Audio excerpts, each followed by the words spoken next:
Auzubillahiminash-shaytanir-rajeem. Bismillahir-rahmanir-rahim. Assalamu alaikum wa rahmatullahi wa barakatuh.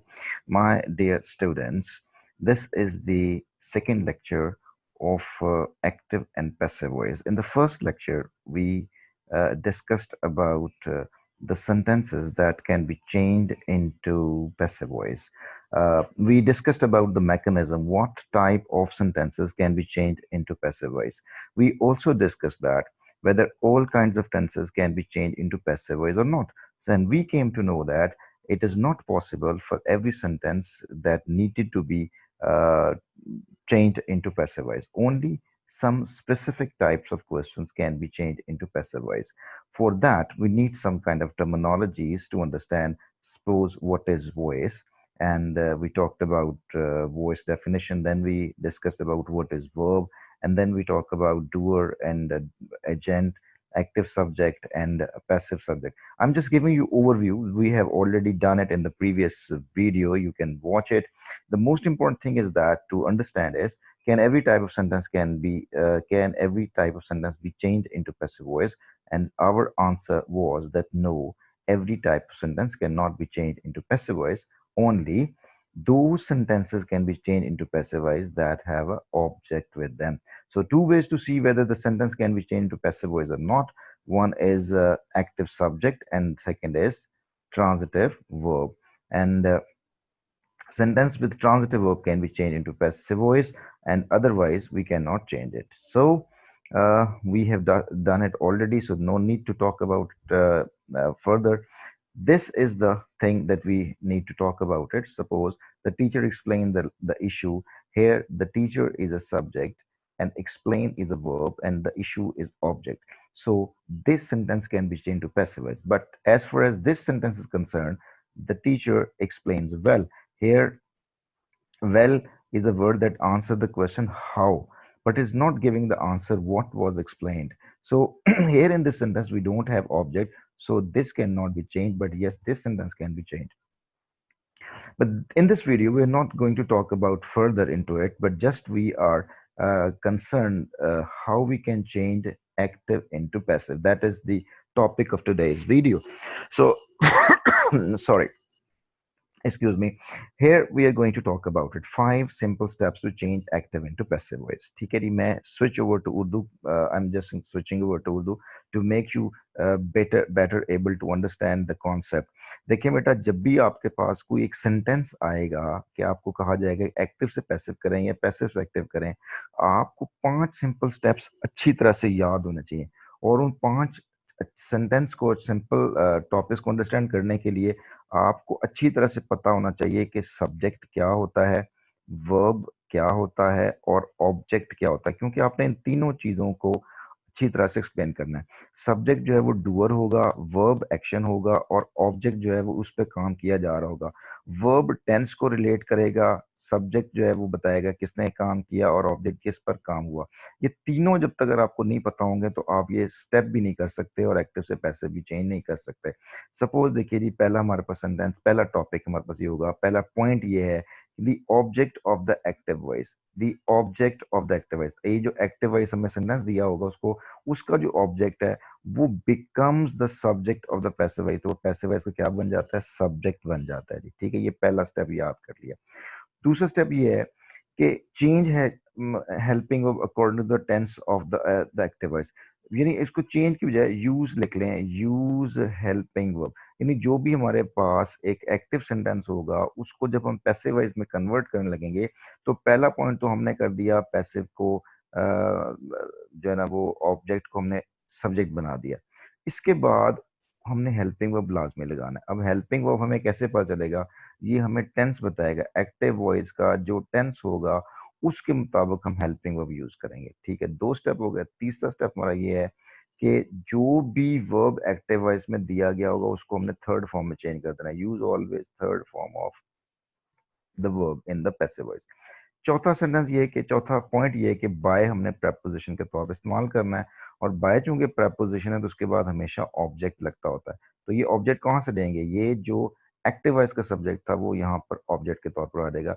ये 5वां point है कि the subject of the active voice becomes the become the object of the passive voice. ठीक है जी, यहाँ पे ये सेंटेंस गलत लिखा गया है क्योंकि ये ए वी एब्रीवेशन है, लिहाजा ये बी कैपिटल नहीं, ये स्मॉल ही होना चाहिए था, यहाँ भी स्मॉल ही होना चाहिए था। ठीक है, अच्छा जी, अब हम इसकी ना एक्सरसाइज करते हैं, मतलब प्रैक्टिस करते हैं कि ये प्रैक्टिकल फॉर्म, ये जो हमने प्रोसेस किया, ये कैसे एप्लीकेबल होता है।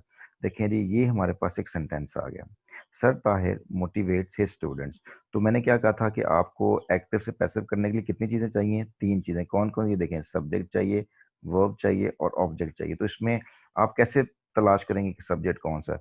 तो इसमें जो वर्ब होता है ना, जैसे ये मोटिवेट्स एक वर्ब है, इससे आप क्वेश्चन कर लें।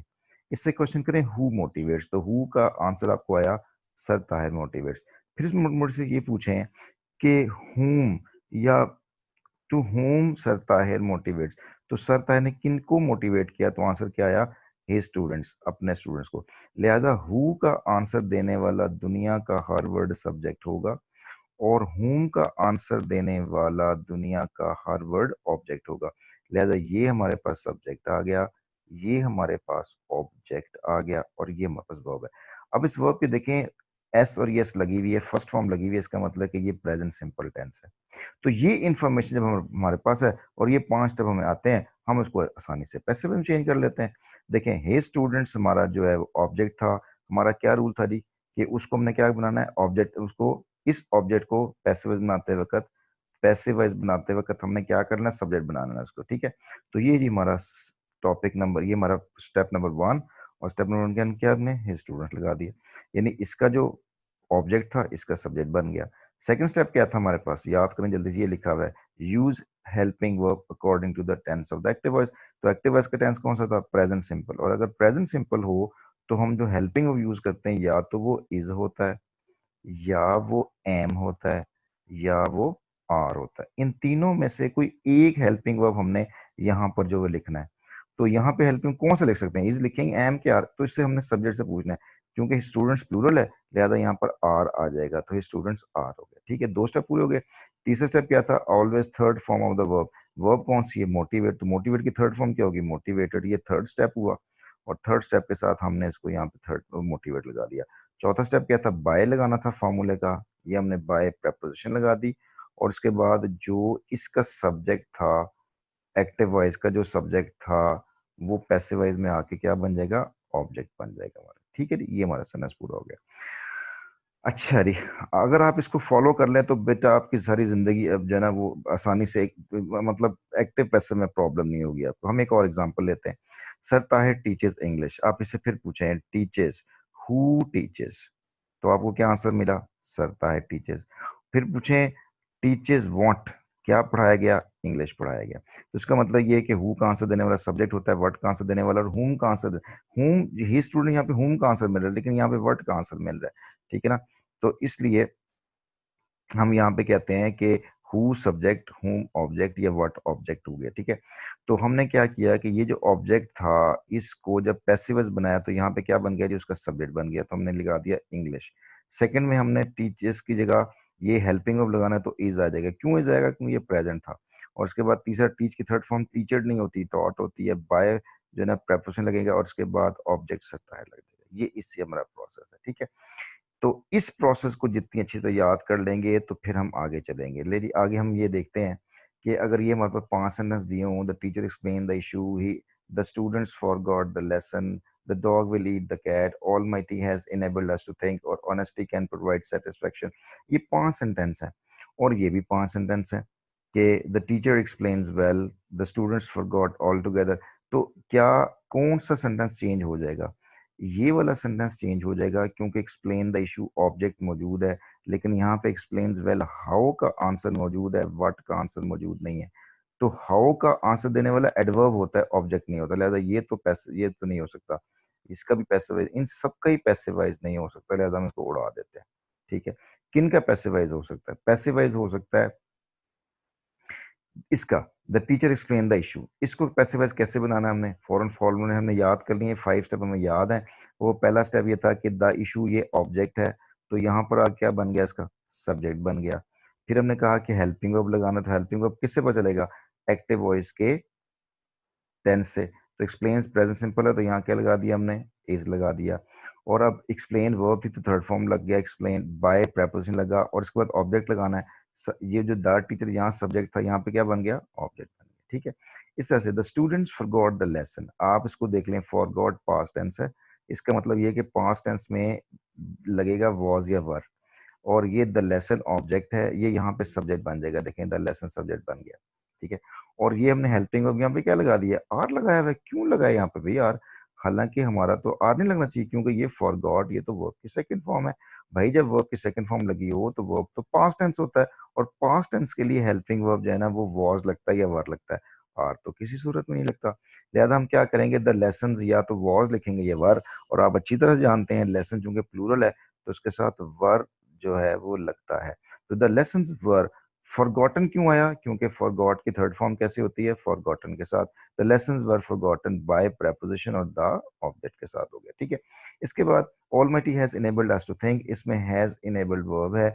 किसने इनेबल किया, ऑलमाइटी ने किया, और किसको किया, हमें अस को किया। लिहाजा ये हमारा ऑब्जेक्ट है।